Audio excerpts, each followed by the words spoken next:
If you've ever dealt with government forms, you know the feeling of sifting through a chaotic pile of paperwork, hoping you have everything. But getting your California driver's license or Real ID doesn't have to be a headache.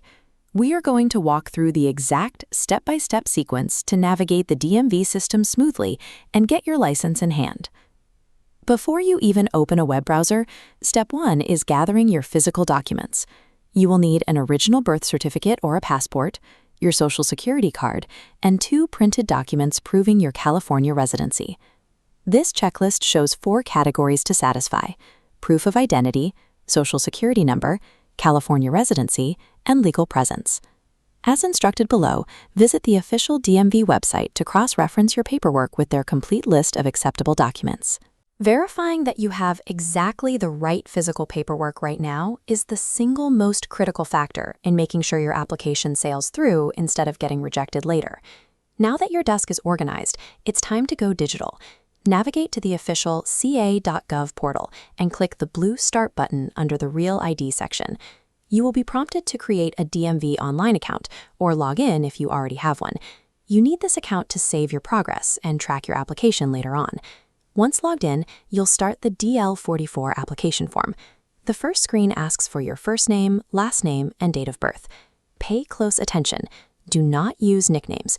Your typing must be an exact match with the legal documents you gathered. Getting every keystroke right at this stage prevents delays. Absolute digital accuracy right now means you won't face bureaucratic roadblocks when you show up in person. Next, you'll digitize your physical documents and upload them to the portal.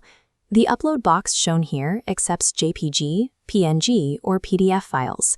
Take a moment to check your images before submitting. Blurry text or harsh glare will cause the automated system to kick back your application, forcing you to start over. After securing your uploads, carefully review your address and contact information on this screen. When you confirm it's correct, click Submit Application. You will then be directed to the payment gateway.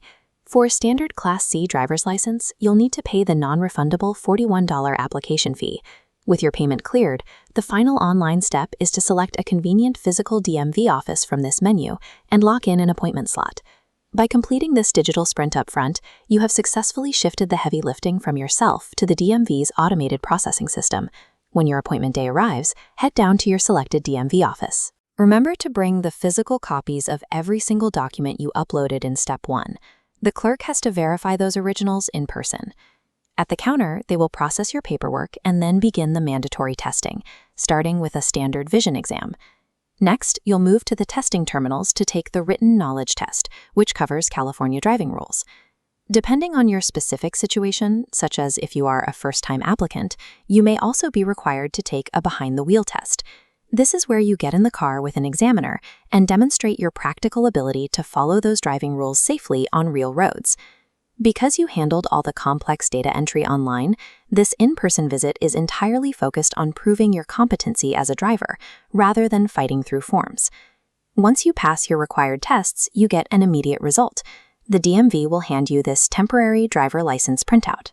This paper is a fully legal driving document, and as the text at the bottom clarifies, it is valid for 60 days. You will use that paper copy while you wait for your permanent hard plastic Real ID card to arrive in the mail, which usually takes about 2 to 3 weeks. If your card takes longer than expected, you can return to the DMV website and enter your 10-digit confirmation number here to track the shipping status. Eventually, that official envelope will finally show up in your mailbox, bringing this entire multi-step process to a successful close. You successfully navigated the system by preparing properly and keeping your data accurate. Just remember to keep your temporary paper on you until the real card arrives. Safe travels on the road.